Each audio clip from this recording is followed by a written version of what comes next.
Hello there, everybody. Welcome to another MCAT ACE lecture. And in today's lecture, we're going to be covering the general chemistry topic of mass, moles, and molecules. So to give you an overview of what we hope to accomplish in this lecture here, the atomic structure of an atom is first going to be brought up. Just a basic review as far as protons, neutrons, and electrons and how they are assembled. And in particular for this lecture, because we're going to be talking about mass, we need to discuss how we determine the mass of a given atom when we're looking at protons and neutrons. So from there, we'll start discussing the atomic mass unit, which is abbreviated AMU. It's a very common unit that is utilized when people first start learning chemistry, and then we tend to use molar mass as we move along and start talking about grams per mole. The AMU is sort of upgraded and upscaled because most of the time we're dealing with things on a macroscopic level. We're talking about measuring out milligrams or grams, not individual atoms or molecules, which is more relevant to the AMU, the atomic mass unit. So we want to discuss the atomic masses that we find on the periodic table, because when you take a look at an atom and add up the protons and neutrons, you would expect a very straightforward mass, assuming a proton and a neutron is each one AMU. And then sometimes when you get to the periodic table, you don't see these whole nice numbers. You'll see something like 63.5 for copper. And so that sort of implies that you have half a unit, either half a proton or half a neutron that's there. Most of the time it comes out that it looks like it's half a neutron. And when that occurs, you need to understand where that's coming from. That's really coming from the fact that there are multiple isotopes of copper or carbon or nitrogen or any of these compounds. There's usually multiple isotopes, and the weight or the mass that comes on the periodic table is a result of these isotopes and their average based on their natural abundance. So we'll talk about that for a few minutes and take a look at isotopes and use an example there. So then we're going to head into talking about the mole. And the mole is the central unit of chemistry. We always deal in moles when we're working with chemistry. And then from moles we can convert to atoms or molecules. We can convert to grams. But moles is the center unit. So we want to define what is a mole. You can be certain that Avogadro's number is going to come up when we start talking about this section. And then finally, we're going to talk about determining molar mass. So what happens once I go past a single atom, right? How do I find the mass of water or glucose or things like that? And then finally, determining the moles or the atoms in a molecule. So this would be sort of taking everything together, where if I have, let's say, 20 grams of water, and I want to know how many individual water molecules I would find in 20 grams of water, that's the type of calculation we're talking about doing there. So I will mention, while this particular lecture and subject is not stoichiometry, this is the prelude to stoichiometry. We're going to be starting to talk about stoichiometry very soon after this lecture, because then you're getting into balancing equations, which can lead to limiting reactants and percent yields, and then we can start talking about concentration and molarity. We can start talking about titrations, which require balanced equations. So all of this is sort of your pregame, or your preparing, your training for stoichiometry. That's what this lesson is really going to be about. But I don't want to classify it exactly as stoichiometry, because stoichiometry really has to do with the ratios when we start looking at balancing equations and how many moles of one compound give us how many moles of another compound in those balanced equations. So different subject for a different lecture, but keep in the back of your mind that this is where we're headed with this subject. We're going to start talking about stoichiometry eventually. So with all that being said, let's go ahead and let's get started. And I'm going to leave this up here right now. I'm going to mention that you would do very well to have a periodic table in front of you during this lecture. Probably for most lectures with any chemistry topic, you're going to want a periodic table. But because I'm going to be going back and forth, we're going to be doing calculations, so I would also suggest you get a calculator before we start. And I also want to mention the periodic table here. This is a very generic, basic periodic table. You can get some that go out to 2 decimal places. That's probably the most common. And then you can get some real nice ones that go out to 4 decimal places. So a lot of these figures right here, these numbers, the masses are rounded off when we're dealing with the 1 decimal point. But this should suit our purposes because what we're really going to be dealing with or talking about here is preparing you for the MCAT. And in the MCAT, they're not going to give you some very advanced, long run-on periodic table with all of these detailed masses. You're probably going to get something that looks more along the lines of this right here. So using something like this should be absolutely fine for our purposes. But again, because I'm going to be going back and forth and scrolling back and forth, it's probably a good idea that you have one, especially when you want to practice, because at some point I'll have to clear this off to bring up the practice questions. You're going to want your own periodic table and calculator as you're working through that and setting that up. So just a sort of a mini warning about that now so that you can go get that stuff if you need it before you continue. So let's go ahead and let's start discussing down here the general structure of an atom, because that's where we're really going to start here. Now, this is not going to be in huge detail. We're not going to start talking about atomic orbitals and shapes and, p shells versus d shells and all that. That's more for bonding or quantum mechanics lectures. We just want a very basic understanding of an atom, and that is that we have the nucleus at the center of the atom, and inside of the nucleus is where the protons and where the not the electrons, absolutely not, and the neutrons are going to reside. That's where your protons and neutrons reside, is inside the nucleus. Now, keep in mind, the nucleus is a very, very small unit in comparison to what we would call the electron cloud or the electron shells, whatever you want to call them, the orbitals. There's kind of this classic representation of the atom where you draw these orbitals like this, right? And you've got the electrons that are sort of orbiting around. And that's fine for a generic idea, but this is very misrepresented here because our orbitals, we know they take up different shapes. So you have s orbitals and p orbitals, and they all have different, electron distribution statistic parameters.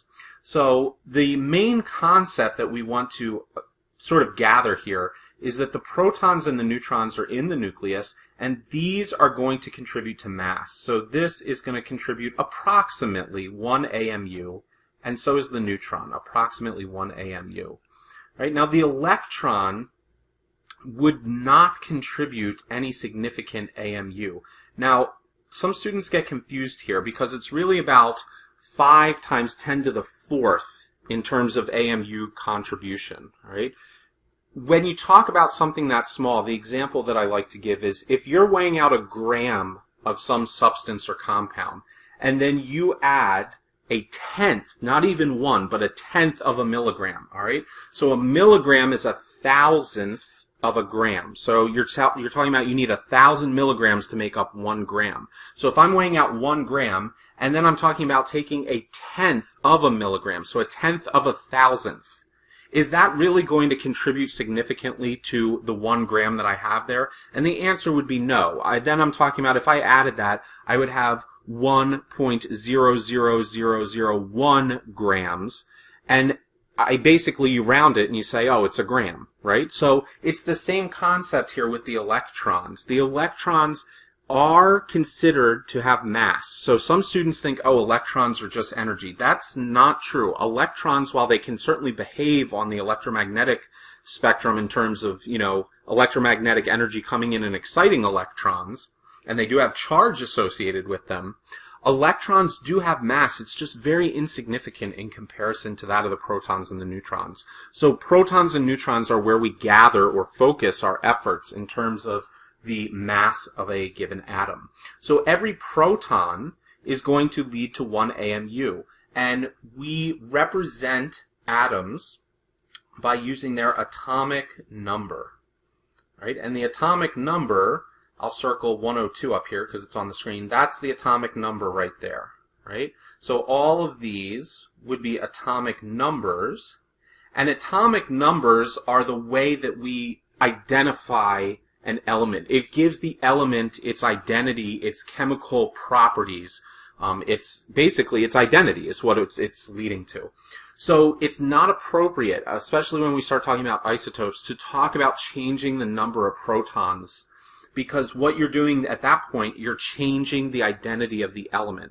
Now, sometimes it is true, it's possible that an element can go from one set of protons to a different number of protons. But when that occurs, that's a type of radioactive decay, and the element will actually change its identity at that point. All right? So radon can eventually decay into lead. And that's why we have radon testing whenever you're talking about, you know, buying a house or something like that. If there's a section that's in the basement or that's underground, they'll do radon testing. And that's because radon, if you breathe it in, it's heavier than air. It'll just sit in your lungs over time. And it will slowly, very slowly, radioactively decay into lead. And when it loses the protons that we're talking about with that radioactive decay, it becomes a new element. It's not radon with some different number of protons. It's now a new, completely new element. All right. So the point here, protons are going to, the number of protons will be associated with the atomic number, and the number of protons is what we use to identify an element itself. Now, the number of neutrons can vary. So when we get to neutrons, neutrons do not have a charge with them, whereas protons have a positive charge, electrons have a negative charge. Neutrons do contribute mass. They hang out in the nucleus, right?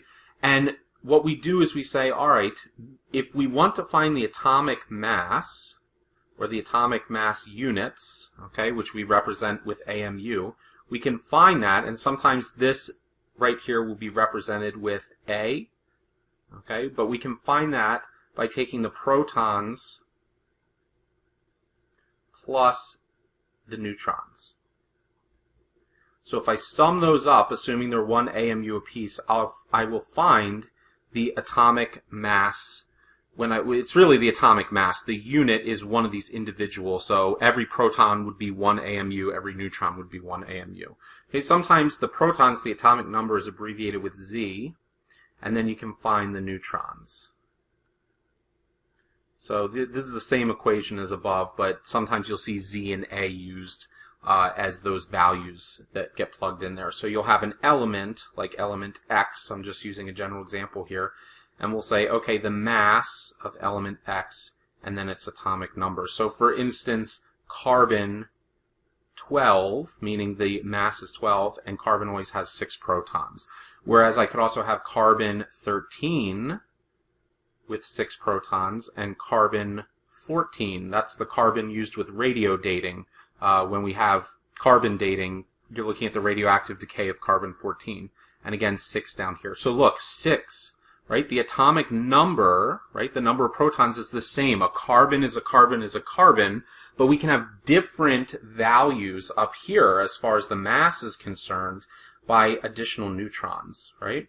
So in this case, if we were to look at this, just doing some basic math here, we would say if this is 12 for the mass, I would say 12 minus, and then, I'm sorry, not there. I would say 12 is equal to 6 plus the number of neutrons. So here's the atomic mass, and here is the atomic number, the number of protons. So I solve that, and then I would find that n equals 6. I was actually getting ready to write that out as solving for the neutrons, which would be the atomic mass, A minus Z. All right, but you could do that again for 13. So I could say carbon 13 is going to be equal to 6 plus N. So in that case, there's 7 neutrons in a carbon 13. And then in carbon 14, I can say that I've got 6 plus N.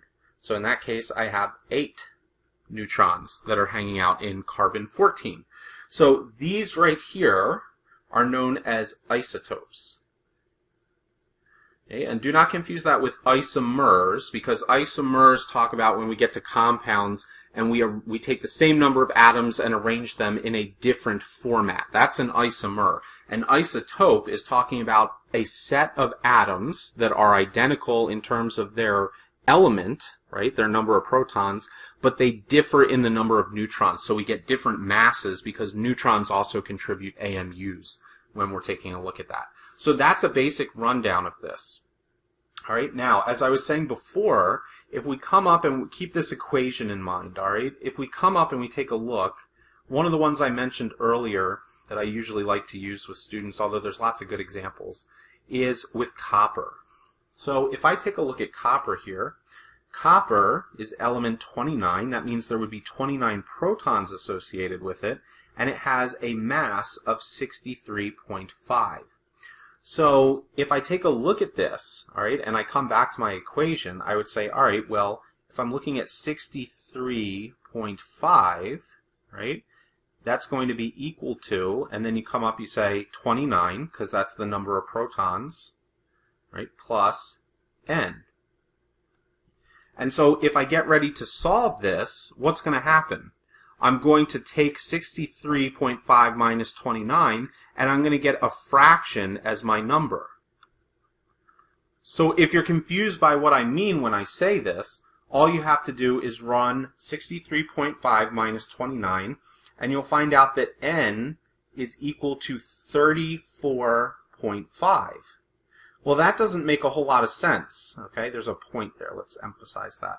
That doesn't make a whole lot of sense because a neutron is an individual unit that comes as a whole number when I'm dealing with atoms. I cannot splice neutrons apart and then tell an atom that it can have half of a neutron in its nucleus. That doesn't work. So when I look at this, this is kind of puzzling where we say, well, I don't really understand why we get 34.5 neutrons following the example we were setting forward earlier. All right, now, usually when I ask this in class, the first answer that most people like to state is, it's because of the electrons. We've been neglecting them. They've been building up. Copper has quite a number of electrons with it. All right, it would have 29 if it was in its neutral state. And so they say all of those pile up, and then all of a sudden you're going to get that half of an AMU. And that is not the correct answer. While you may start to very slowly creep up, right, you're still adding additional protons and neutrons as you're climbing up the periodic table. So it's not like the electrons are going to, the ratio is staying the same. They're not going to catch up to a point where they're really starting to significantly affect that to a great degree. So the answer here is the isotopes. There is more than one type of copper, and again, most atoms have multiple types of isotopes. There is what we would call copper 63, and again, this would be 29. And there is also a copper 65, 29. Right? Now, if I take a look at this, the mass that I get is really going to be a mass from the weighted averages of the natural abundance of these two isotopes. And we'll talk about what that means mathematically in a moment. But just take a look. If I have copper 63 and I have copper 65 in nature, which one do you think is more prevalent if both of these are weighted? Think about like a weighted grade, right? If both of these averages are weighted in terms of how much they contribute to the average atomic mass. Right? And the answer is the one that should be more prevalent is copper 63, because I find a number of 63.5 that's much closer to 63 than it is to 65. So that's not to say that I don't have any copper 65. There's actually going to be quite a bit of copper 65 that I can find. It means that in comparison to copper 65, I find a lot more copper 63 sitting out in the natural abundant universe.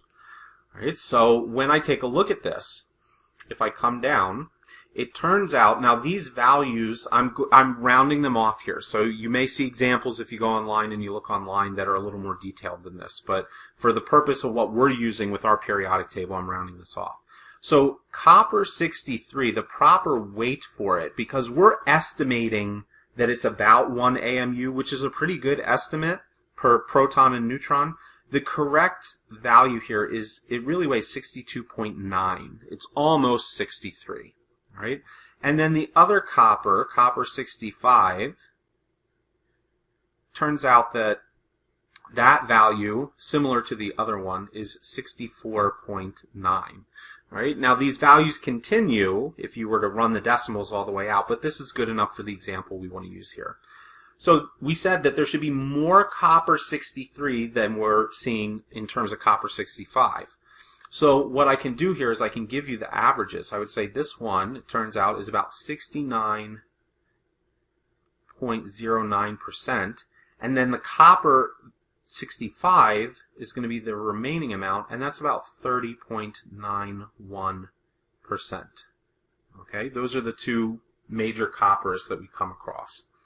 So what I would do at this point is I would say, all right, now copper 63 is 62.9 in terms of its AMU, and I will multiply that times the natural abundance of copper 63. Now you do this as a decimal, so it would be 0.6909. That's coming from this value right here, the 69.09%. Right? And then in addition to that, I need to be right because this is going to take about 70% of that value. So I need to accomplish the full mass by adding in the other 30%. So I would say 64.9, right, times, and then I would do this one also as a decimal. 91. That looks like another decimal in there. 91. All right, so there you go with that. Now, if you plug this into a calculator, and I encourage you to pause it for a moment and run this through, see what value you get. So go ahead and run that through a calculator.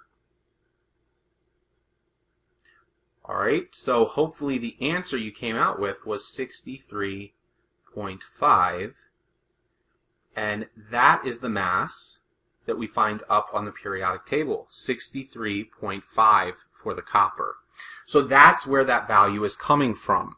And we understand that it's not really half a neutron, it's the weighted masses that are coming together to give us an average mass in terms of the number of copper 63 we would find in nature and the copper 65 we would find in nature. Because if I took a giant sample of copper, about 70% of that copper sample would be copper 63, and the remaining 30% or so would be copper 65. So how do you come up with a appropriate mass? Which one do we use? We take the average weighted value of both of those masses, and that's going to be what we end up using from the periodic table. Okay, so if we come back up here, we've taken a talk about atomic structure. We've talked about the atomic mass unit, which is a proton or neutron value. And we've now discussed the atomic mass on the periodic table and how isotopes play a significant role in that. So the next thing we're going to talk about here is the mole and molar mass. All right, so to start that off, I want to bring up the idea of the atomic mass unit again while I'm just clearing the board here.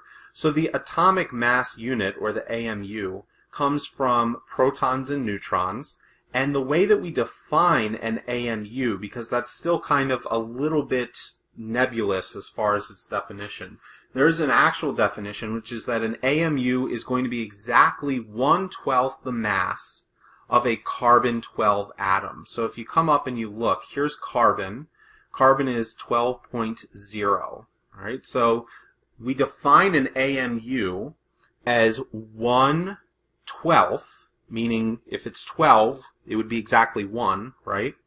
1/12 the mass of a carbon-12 atom. And we say carbon-12 because there is carbon-13 and carbon-14 and so on and so forth, all right? So that's the idea of the atomic mass unit. So bringing up my pen here, now that I deleted, the AMU, the atomic mass unit, is equal to 1/12 a carbon-12 atom. That's how we define an AMU. So we know that the table uses the average AMUs from the different isotopes. Okay, so then we start to switch over, and most people that you come across are going to start talking about molar mass, and this term is important here, molar, because atomic mass unit is on the atomic level, whereas molar mass is going to be similar to the atomic mass, but it's, when we talk about it, it's going to be on a larger, on a molar level. So we're going to start scaling it up. And I'll tell you what I mean here in a minute when you think about it. All right, the molar mass is going to be the mass in grams. Now you could certainly convert it to milligrams or kilograms or something like that, but it'll be the mass in grams in 1 mole. And we will define what a mole is here in just a minute because we're getting ready to talk about moles. But it is the mass in grams in 1 mole of units. And if that's kind of confusing at the moment, again, we'll define mole here in just a second. All right, so mole, now we need to discuss what a mole is. Mole is going to be the number of atoms. Now think about the atomic mass unit. It's going to be similar. It's the number of atoms in 12 grams of a carbon-12 isotope. All right, so we're using carbon-12 to base a lot of these definitions. And we can define a mole as the number of carbon atoms found in 12 grams of C12 isotope. So that's going to be a lot. Think about 12 grams. Something that weighs 12 grams, you can think about a small balance you might have in a kitchen or in a lab.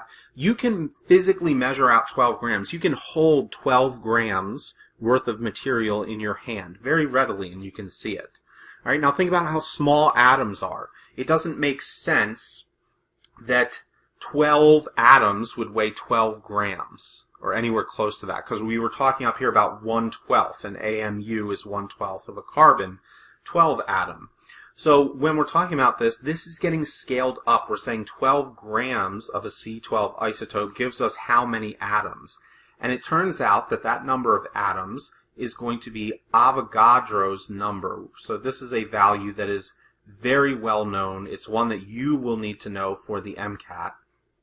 Okay, Avogadro's number, or at least you need to know how to utilize it. I'm going to be rounding here, so this really does continue on, and there's a 1415 that comes after the 22 there. But this is Avogadro's well-known number. And it is 6.022 times 10 to the 23rd. So the 10 to the 23rd, that placeholder, means that I continue zeros. There's going to be 23 spaces, right? So the first three would be 022. And then after that, there's another additional 20 zeros that come after that. They wouldn't really be zeros. Again, I'm slicing this off and I'm rounding. But there's a massive, huge number of atoms in a very small sample as far as grams go. All right. Now, some students get confused when we talk about the concept of a mole and Avogadro's number, because Avogadro's number is a set amount. So a mole is a set amount of material. A mole is always the number of atoms in 12 grams of carbon-12, and that turns out to be this number, Avogadro's number. So the best thing that I can equate this to, if you're kind of struggling to understand this, is think of a term that always has the same meaning as far as numbers go. So for instance, a good example would be a dozen. A dozen, if I tell you a dozen, that holds the same meaning no matter what I'm talking about. So I could be talking about a dozen computers, a dozen bowling balls, a dozen donuts, a dozen pencils, a dozen students, a dozen cars, a dozen cats. It doesn't matter. A dozen is always referring to 12. It's the same thing. If I talk about a mole, I can have a mole of water, I could have a mole of carbon, I could have a mole of cars. Okay, that would be an enormous number of cars, right? Probably couldn't even fill up the entire planet. It would be too much. However, whenever we're dealing with a mole, it's always the same amount, and that amount is 6.022 times 10 to the 23rd, and this is units, because again, just like I was saying, pencils, donuts, cats, whatever, those are all different units. They're different things when I'm talking about the dozen. So when we get to Avogadro's number, a lot of students think it's atoms. And that can be true. It can be atoms, but it can also be many other particles or units. It could be the number of water molecules. It could be the number of carbon atoms. So water is H2O. That's 3 atoms per water molecule, but I could still have a mole of water molecules. Okay? Now if there are 2 hydrogen atoms in every water molecule, and I have a mole of water molecules, then I must have 2 moles of hydrogen atoms, right? So again, if you get confused with that, go back to the example of a dozen. Let's say that I have a dozen donuts, right? And each of those donuts has a dozen sprinkles. So I have a dozen donuts, but then I would have 12 dozen sprinkles, because every donut contains a dozen sprinkles. So it's the same concept when I'm talking about moles, and then I can say the molecules, the atoms, etc. And we'll take a look at some math with some of these examples that we want to talk about here. So one of the first things that we're going to start doing now that we have a grasp on moles and molar mass and everything like that, okay, and again, this is grams per mole is the unit when we start talking about molar mass. We want to start calculating the molar mass of some compounds. So I'm going to give a couple examples here, right? And ideally, you want to pause and work through this as you're going through.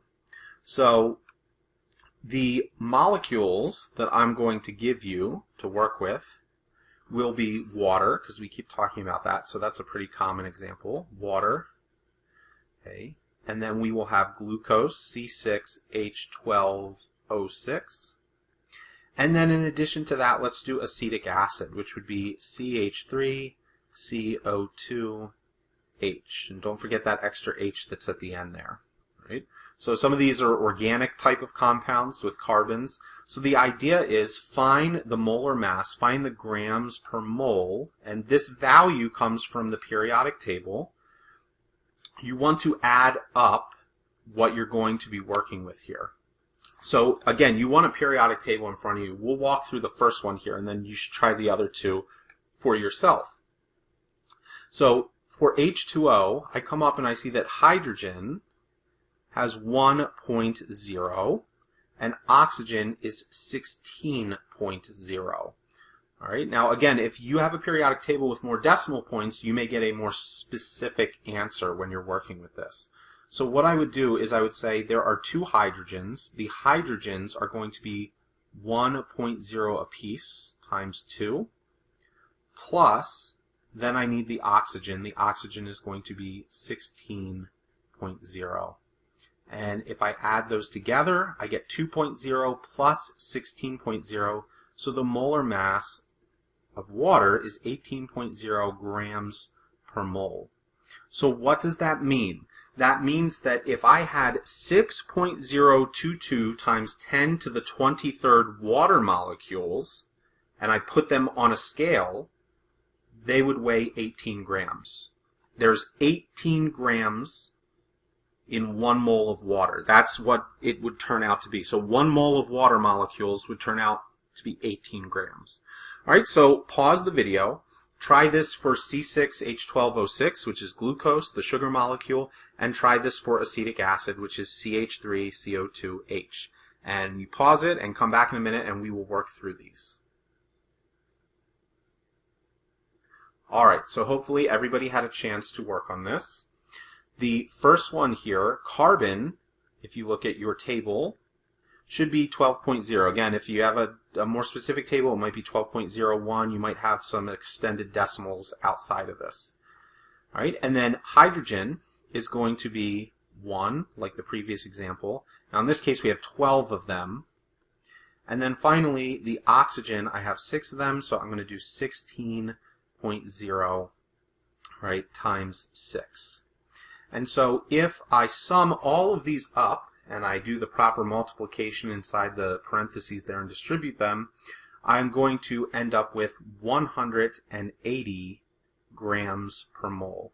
So you should have obtained something very similar to this, very, very close. Again, your decimal might be slightly different, right? There's a 0.0 there.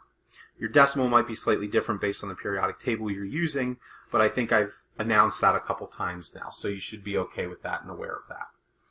All right, so for the last one here, we want to start with carbon. So again, carbon was 12.0, and I take a look, I can find 2 carbons here, so I need to make sure I multiply that by 2. Plus, how many hydrogens do I have? Well, I've got the CH3, so that would be 3 hydrogens, and then that last hydrogen there on the carboxylic acid is going to make it 4. So I have 1.0 times 4.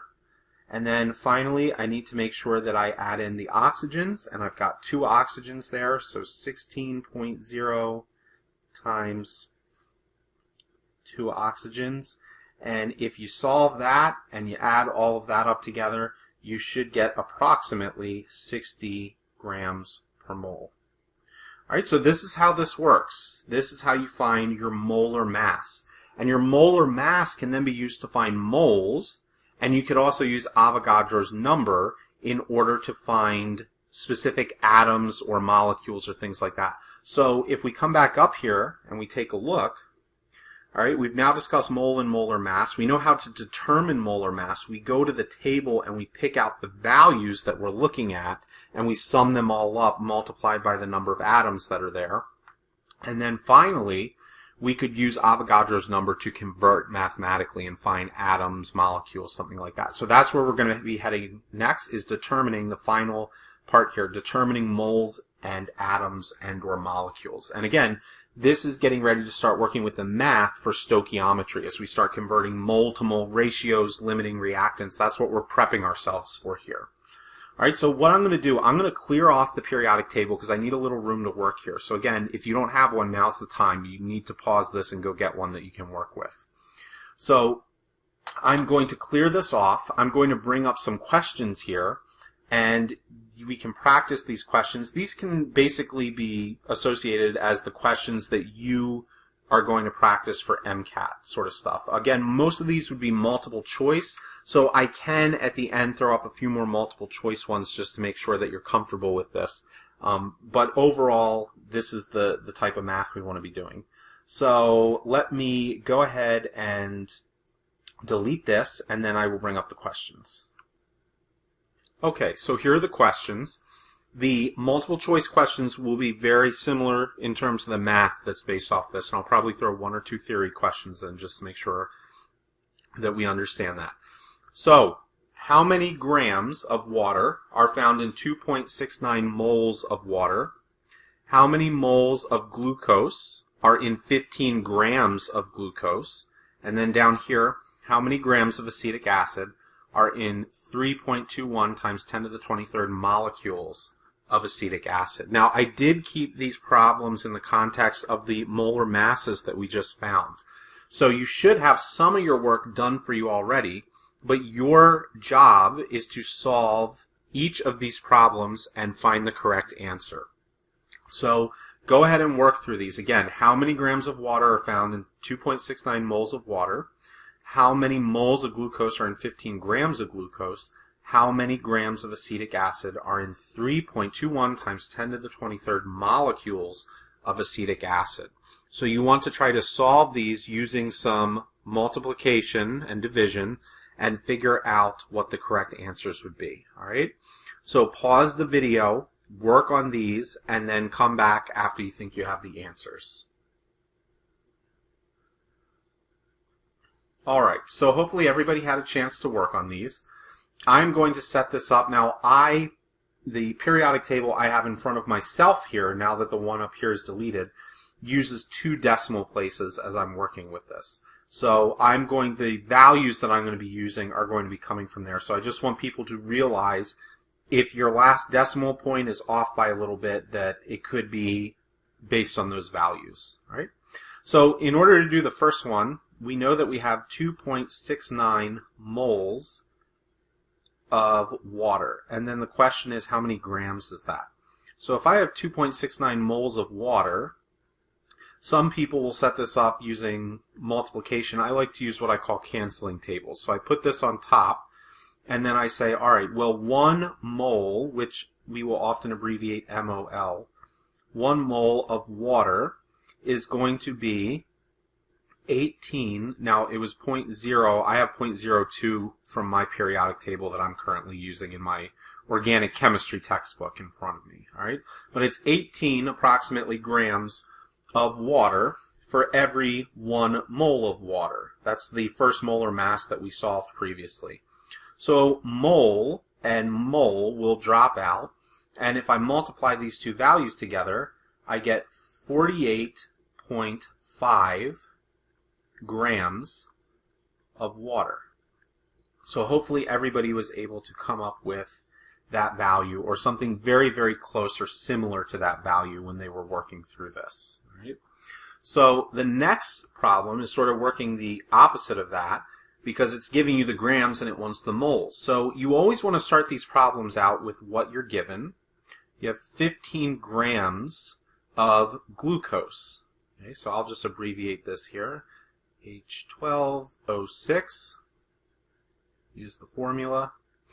Now, in this case, I want to use the grams in order to convert into moles here. And the molar mass for the glucose, based on the periodic table I have, is 180. Now notice it goes on the bottom this time because it's grams in every 1 mole. All right, so for every 1 mole of C6H12O6, there is exactly 180.18 grams of C6H12O6. This larger number should be associated with the grams at all times. So grams and grams. Okay. If I take 15 and I divide 180.18, then what I should end up with, what you should get, is something along the lines of this. Again, your last decimal place might be slightly off depending on what value you plugged in right here. All right, so that's the number of moles of glucose that would be in 15 grams of glucose. And then I say how many grams of acetic acid are in 3.21 times 10 to the 23rd molecules of acetic acid.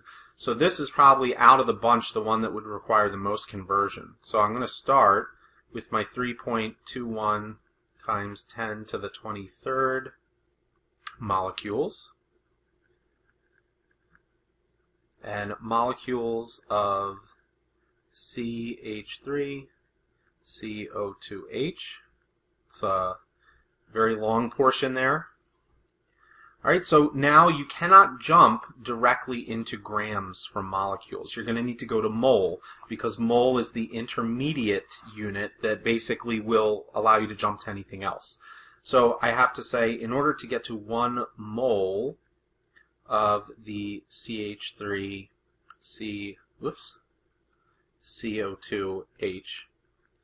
this is where you need Avogadro's number, because 1 mole of acetic acid will contain exactly 6.022 times 10 to the 23rd of these molecules.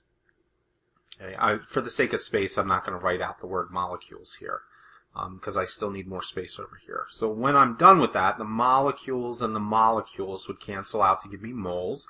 But this question wants to know how many grams of acetic acid. So if I continue forward from there, I would say 60.06 grams in every 1 mole. Again, for the sake of space, I'm not going to write the unit of acetic acid there, but you should follow this with CH3CO2H if you're keeping track of your units. And when you finish all of that, you should come out to 32 grams of acetic acid are found. So what that means is that if I were to count out 3.21 times 10 to the 23rd acetic acid molecules, they should weigh out to 32 grams if I were to put them on a scale. All right, so that is some of the math involved in these conversions when we're working with them. So what I'm going to do next, I'm going to bring up some multiple choice questions that I've created. Again, these particular questions are going to be slightly easier than what you might find on the MCAT, so I just want to give you a reminder for that. Now, when you get to some of the practice problems outside of these videos, when you go to the question bank and you're practicing with ACE MCAT, you need to remember that some of those questions may be very difficult in comparison to these, and that's because we're training you and getting you ready for the MCAT itself. A lot of the MCAT questions may use some of this stuff, like you need a molar mass, or you need to know how to do moles and molecules, but they may put it in the context of a balanced equation or concentration. So they might say, you know, how many chlorine atoms or chloride ions are you going to find if you dissolve this much sodium chloride in this much water? And you need to have this background first before you can go and tackle something like solutions and concentration and the moles in that amount of concentration for something like that. All right, so let me clear this off, and then I will bring up some multiple choice questions, and then we will recap and review what we discussed in this lecture here. So give me a second to clear the board, and I will bring the questions up. Okay, everyone, so here are the questions. There's going to be some math involved in some of these, and then I also have thrown in a theory question to make sure that you understand isotopes. So, how many hydrogen atoms are in 13.5 grams of water? Now you need to pay attention to the wording here. This says how many hydrogen atoms are in 13.5 grams of water. And you see your options there. You should logically think about the fact that 13.5 grams of water, that's a significant amount of water that you could hold in your hand. You could see it. So you should have a lot of hydrogen atoms associated with that, given how small atoms are. So those are the choices there. All right, now number 2, similar but different question. How many lithium atoms are in 1 mole of lithium nitride? That's Li3N. That's the substance. So how many lithium atoms are in 1 mole of Li3N? And I'll give you a warning here. A lot of students have a tendency to make this problem more complicated than it needs to be. So I'll just let you know that right off the top. All right, number 3. Bringing in a little of organic chemistry here, because you are expected to know organic chemistry for the MCATs. If you're struggling with this, then you need to go and check out some of the organic lectures, all right? Or at least the Lewis structure lectures. Now, what is the molar mass of aspirin? I've given you aspirin down here. This is an organic structure. Many of the hydrogens on this structure are going to be implied at certain positions. So what you need to do is you need to take this structure and you need to figure out what the molar mass of aspirin would be based on the structure that you see here. So this is similar to the problems that we did earlier, but I am not giving you the, C6H12O6 sort of formula. I'm not giving you the molecular formula. I'm giving you the structure, and you need to be able to determine it from that. Very reasonable question to ask. All right, and then number 4. We've got hydrogen has 3 isotopes, which include regular hydrogen, H1, deuterium, H2, and tritium, H3. Which statement is most accurate? And here are your options. Each isotope makes up 33% of the mass for hydrogen on the periodic table.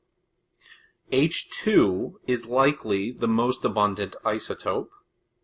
All 3 isotopes have differing proton amounts.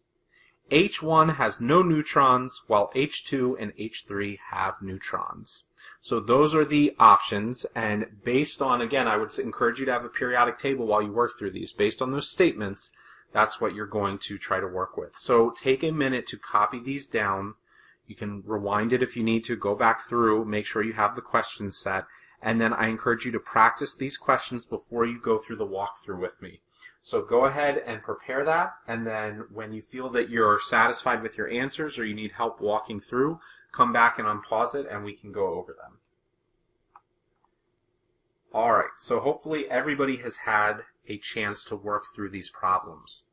So for the first one, states how many hydrogen atoms are in 13.5 grams of water. So what we're going to do here is we would take 13.5 grams. For the sake of space, I'm not going to write all the units here, but that would be grams of water. And then 1 mole of water is going to be 18.02 grams. And then I need to get into molecules of water if I want to discuss the atoms, the hydrogen atoms associated with the water.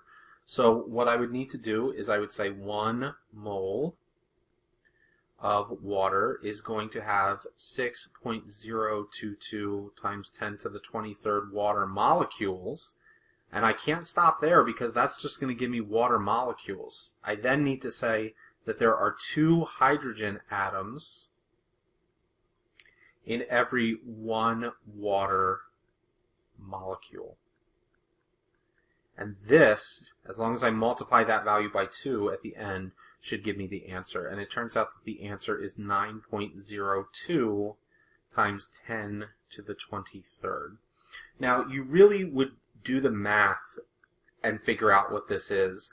You could try to take some process of elimination guesses, but there shouldn't be any of them that are necessarily smacking you right in the face as far as ones that you would eliminate here. And that's because I didn't give any obvious answers like 2 atoms, because in that case, if it were how many hydrogen atoms are in 13.5 grams of water, you would know there's more than 1 water molecule in that amount, so there should be more than 2 atoms, or something along the lines of that. Right? So the correct answer here is C. The one that you could potentially knock out is this one right here, because this is just Avogadro's number masquerading around as a large number there.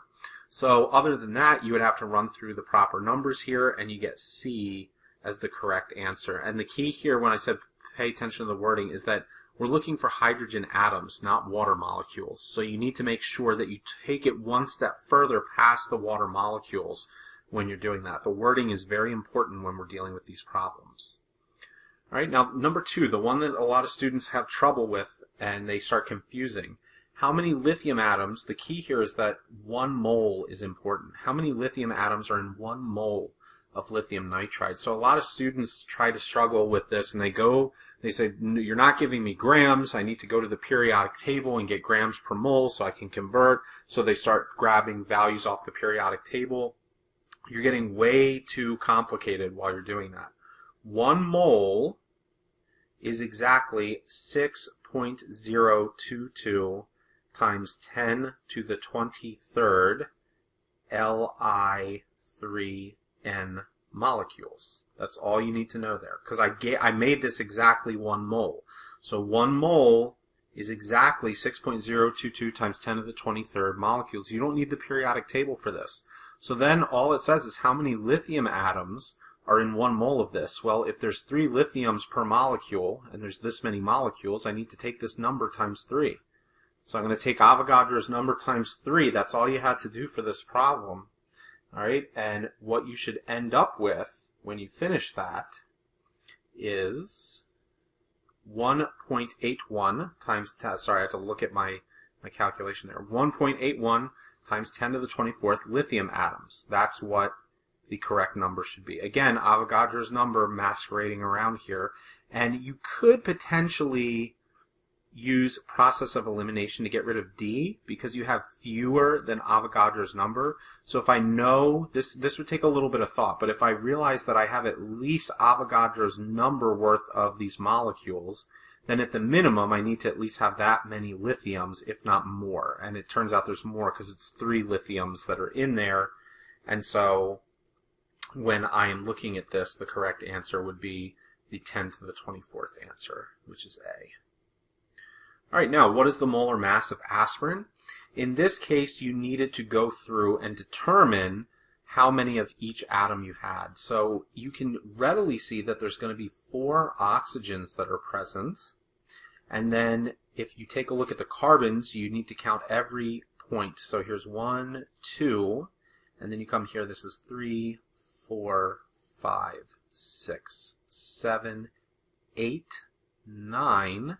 Okay, now don't get confused right there. That is not a carbon. All right, so you've got 9 for the carbons. And then if you come through again, you have to use your implied hydrogen. So there's 1, 2, 3 hydrogens that would be present there on the methyl group. Carbonyl wouldn't have any. The ring would have 1 here. This would be 2. This would be 3.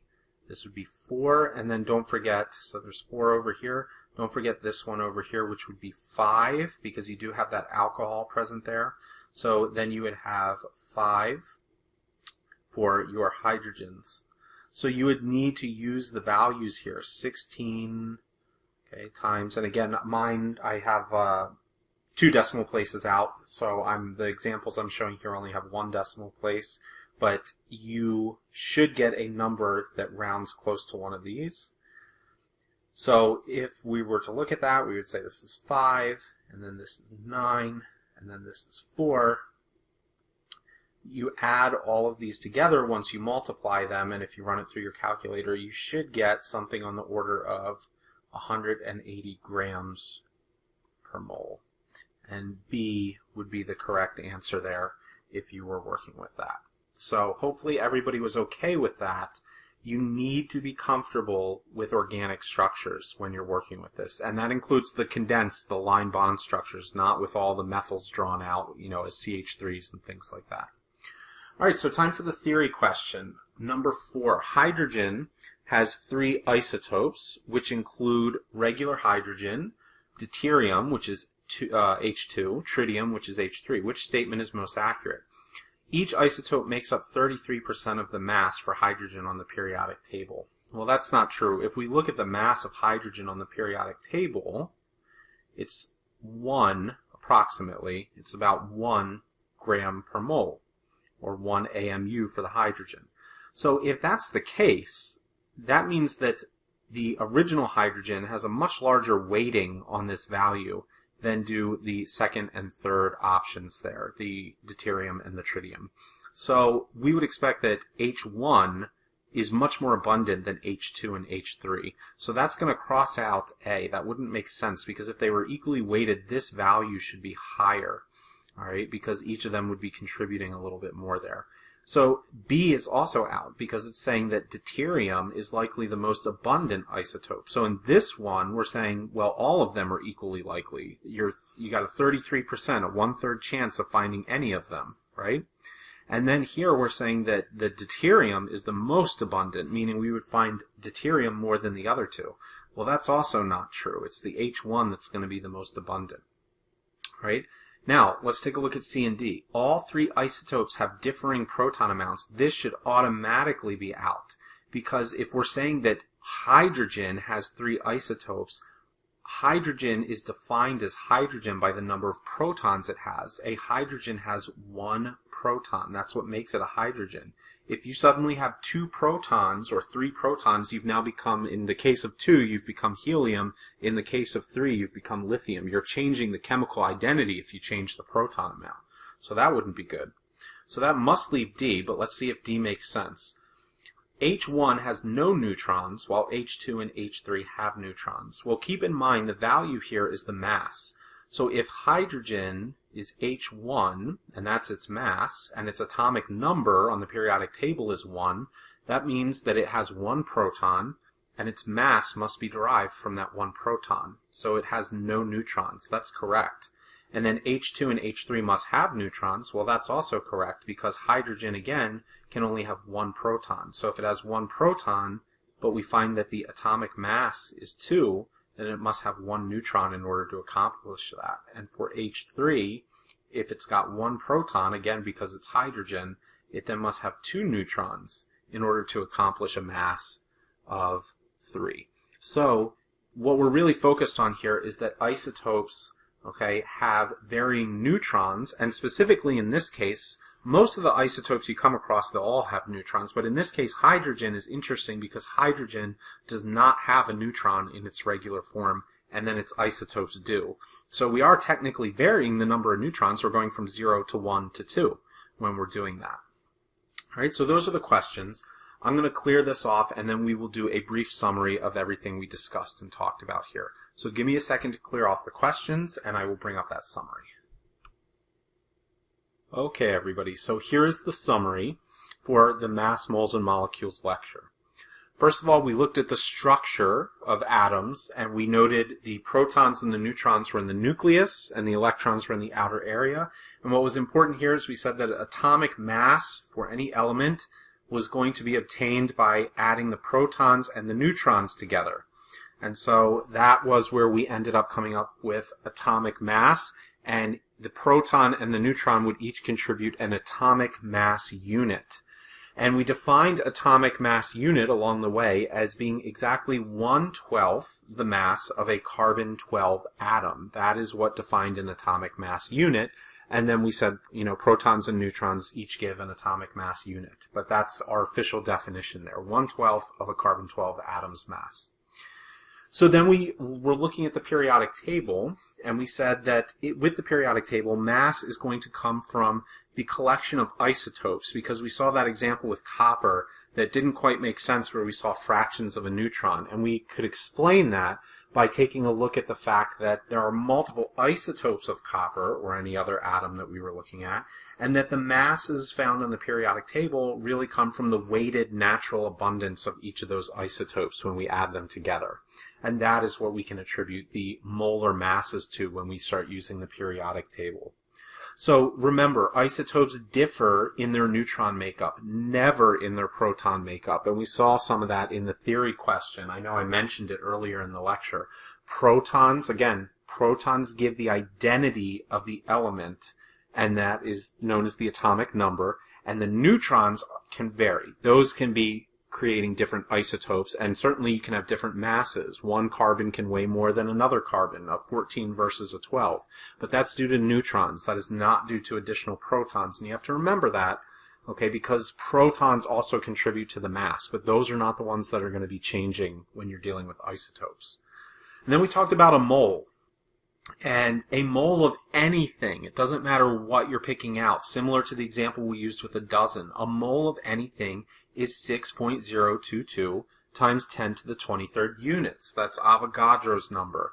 And we stated this specifically as the number of carbon atoms in exactly 12 grams of carbon-12 isotope. So we're using carbon-12 to kind of standardize a lot of this here. But the key concept to the mole is that anything that is exactly 1 mole is 6.022 times 10 to the 23rd units. And those tend to be very small units that we're talking about. So molar mass, when we get ready to start converting grams and moles back and forth, molar mass, okay, of a substance can be obtained by adding the masses of all the atoms involved. So we did that with water and glucose and acetic acid. Then you did it with aspirin in that final question that we were working with. And the molar mass is obtained simply by summing those up. The unit here is grams per mole. So when you utilize the periodic table and you add all that up, that is the number of grams per mole of the substance you're working with or the atoms you're working with. And then finally, we looked at converting into atoms or particles, and Avogadro's number is utilized for that. We would use Avogadro's number once we've obtained moles. Remember, moles is that central unit. So you can go from grams to moles and moles to grams. You can go from moles to atoms and atoms to moles, but you can't go from grams to atoms and atoms to grams. You need moles in between there. So Avogadro's number can be used once the number of moles is obtained, or it might be given to you in a problem. And then you can find smaller particles such as atoms, molecules. You could even use it to find number of electrons. If you knew the number of electrons associated with a particular atom and you had a mole of those atoms, or any type of small particle is acceptable there. So that concludes the summary for mass, moles, and molecules. Again, keep in mind that this is really a primer for getting ready to do some stoichiometry, which is what some of the future lectures will encompass here, and you will need this as a background skill in order to start finding, for instance, the limiting reactant or the theoretical yield in any given situation. So hopefully everybody found this helpful, and we thank you very much for learning with us, and we will see you guys for future lectures.